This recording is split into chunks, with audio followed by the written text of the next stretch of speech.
Welcome to the Court Jesters Podcast, your home for dirt track racing across the country and right here in Southwest Ohio. This is Josh, and episode 72, 2026 is here, tires, and the sun is shining. I hope you guys are ready to get dirty.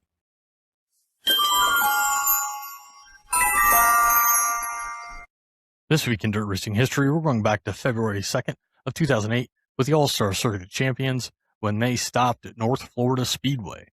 Fred Raymer would get the win, Lucas Wolf in second, and Lance DeWeese would round out the podium. Let me talk to you.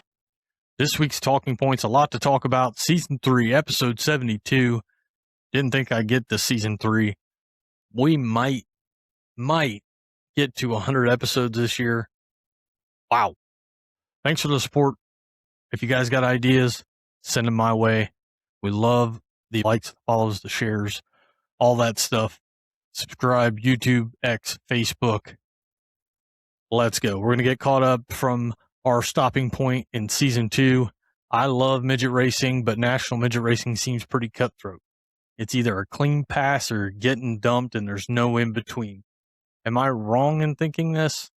Chili Bowl aside, speaking generally, not just based on, if you will recall, the Hangtown 100, just a thought I had after watching some of those heats. It just seems too common now. I don't think it's just anybody that's clearing the way, but I mean, Chili Bowl aside, I did say, but I can specifically remember one move where the guy dove into 3 and there was no way he was clearing the guy, and he sent him out of the park. So, I don't know. Am I wrong in thinking this, or is it just something that we're getting used to?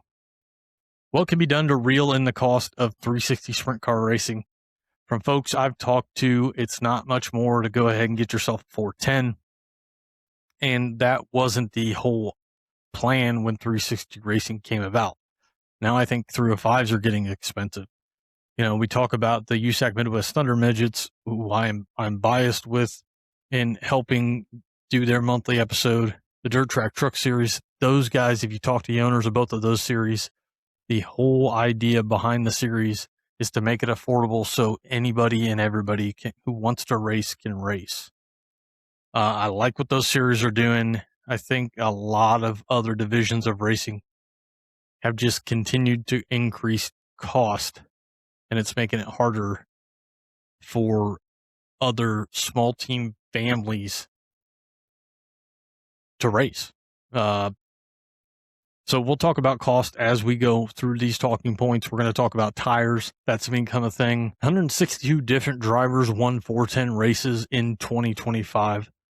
Seems like a big number, but that's cool to see. 162 different drivers winning 410 races in 2025. 2026 season announcement. Beaver Racing welcomed Landon Crowley. They're going to go full-time with Power I, and also going to run some World of Outlaws and high limit shows.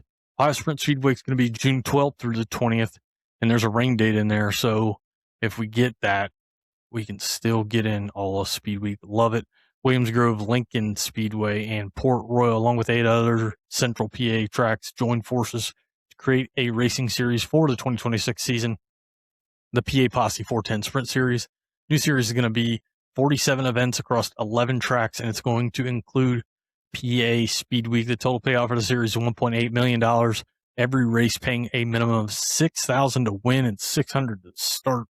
An incredible $200,000 point fund will reward the top 15 teams, including a standout $50,000 payday to the champion. PA doing PA things when it comes to sprint cars.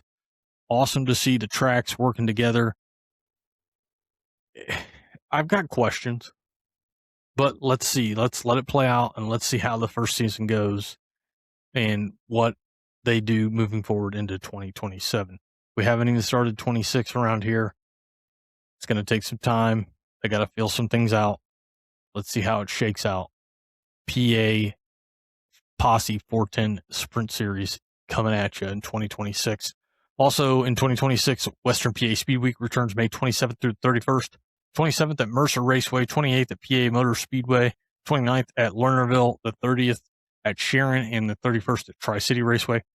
Lernerville's annual Commonwealth Clash is going to be headlined by USAC in 2026, along with 410 Winged and the Rush Sprint Cars, Lucas Oil Late Model Series, and the World of Outlaws.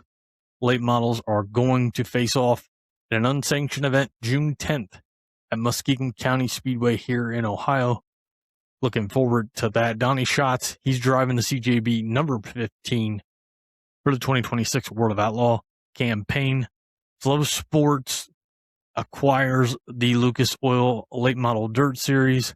Gio Scelzi and Spire Motorsports join High Limit for 2026. Chili sponsored number 77's Marketing 101. I like it. I think it's cool. Nice to see some big known companies coming into dirt racing. I think the last couple of years that's kind of been a trend.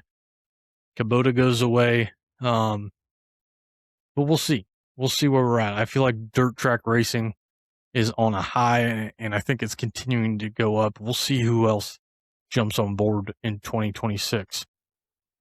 Gio's going to enjoy a change of scenery, in my opinion. I think he's going to be a top 3-point contender come season's end. Now, I know people are going to say, well, if you take the top 3 from the Outlaws and the top 3 from High Limit, apples and oranges, I think people would say. I don't know if I completely agree with that. David Gravel's on another planet. I'm not going to deny that, but I think Rico could compete. Buddy's getting up there, so Buddy would be like number 2, but I don't. Rico's getting better too. Like, I think that's the one thing we're forgetting. Like, Buddy's getting better, sure, but look at Rico this past season compared to some seasons past. Like, he's getting better every year. So, that being said, I think Gio is going to compete for a top 3 points position with High Limit in 2026. Portsmouth Raceway Park is up for sale. Northern All-Star late models and Sling and Dirt late model schedule came out around the same time, and both have some of the same tracks on them. They're in my neck of the woods.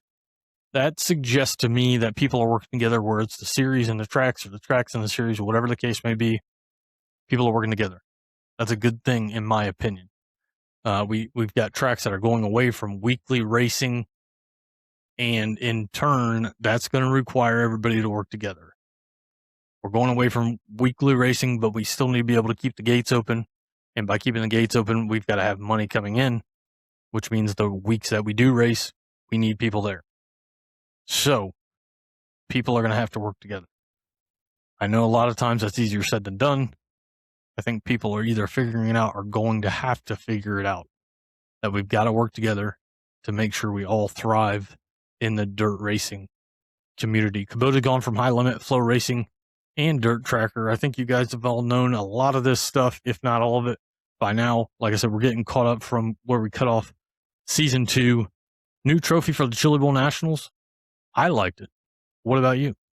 40th Chili Bowl Nationals. Perhaps that was the reason why. I say keep it. I think it's cool. I liked it. Let's do it. Power Eye and Fast Boss have mutually parted ways. Aaron Fry talked about Honest Abe Roofing leaving after a season, and he's looking for a title sponsor for Fast and or Boss. And if you want to be a title sponsor for both, he can hook you up. Reach out to Aaron Fry for more, and check out our full conversation on the Dirt Court Jesters YouTube channel, Behind the Rock Screen playlist. RaceSaver Sprint Series announced new branded tires will be allowed. Old Hoosiers are still good, but now a cheaper option is available.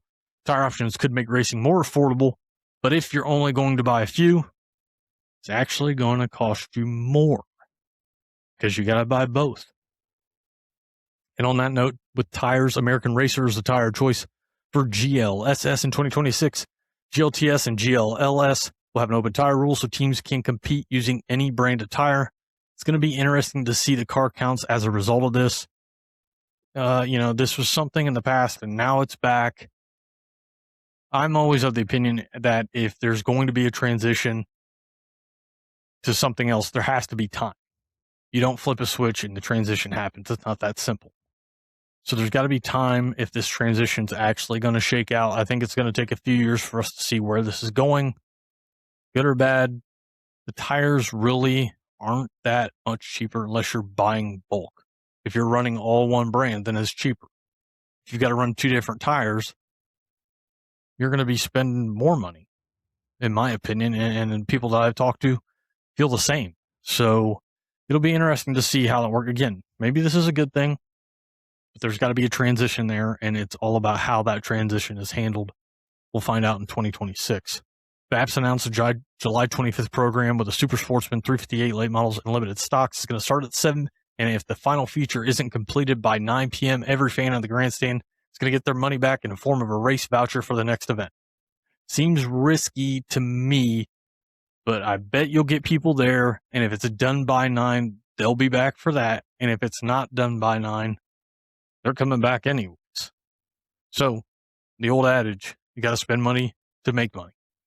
Trophy Cup going to 410s with a 3-race miniseries between Dirt Cup, Gold Cup, and Trophy Cup with a $50,000 point fund for that miniseries. Chili Bowl, Darren Nida goes from the O to the G. The OG for Darren Nida. What a run. 9 straight features, a new record at the Chili Bowl. And Ohio native Mac Leopard steals the show as well, setting a record for most mains, won at 4. Cars passed at 73. Holy smokes. And features advanced 8. Jeremy Elliott on the 20th of January and his Sprint Car Unlimited said he sees 17 full-time Outlaws as too many because there's not enough money to go around, which made me think, if that's the case in 2026, will regional Sprint Car Series see an uptick in full-time teams in 2027? It's going to be interesting to see how all this shakes out. A lot of full-timers there with the Outlaws and High Limit. Kevin Goldbrecht, Rookie of the Year. Casey Jindrzak joins forces with Bill Rose Racing to run his first World of Outlaw tour in 2026. Glad to see the Ohio kid running with the Outlaws. Can't wait to see what he does.